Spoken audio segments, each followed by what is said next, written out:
Hey, my people! Today we're making one of my absolute favorites, okra soup. I'm starting off by adding my thoroughly cleaned proteins into a clean pot.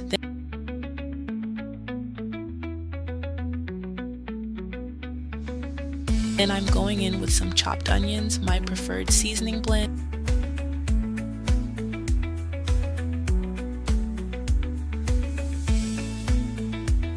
spices, blended pepper, and a little water. Cover and allow that to cook until the proteins are nice and tender. After about 30 to 45 minutes, everything was perfectly cooked. In a separate pot, I added some of the reserved meat stock, followed by the sliced okra and a bit more blended pepper. I skipped adding extra seasoning at this stage because the stock was already richly seasoned from cooking the meat.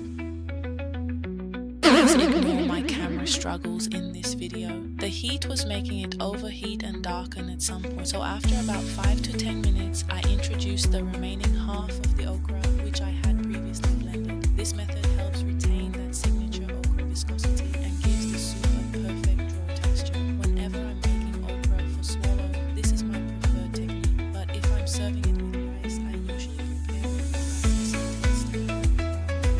Once the blended okra was fully incorporated, I allowed it to simmer for another 5 minutes before returning the pre-cooked potatoes back into the pot. Next, I added the broth.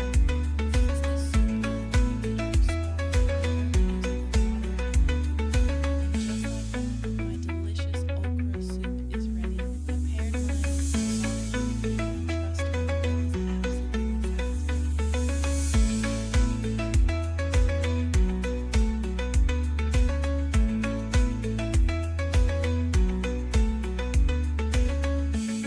Any recipe you'd like to see next, kindly drop your requests in the comments section. Thank you so much for watching, and I'll see you all in my next video. Bye.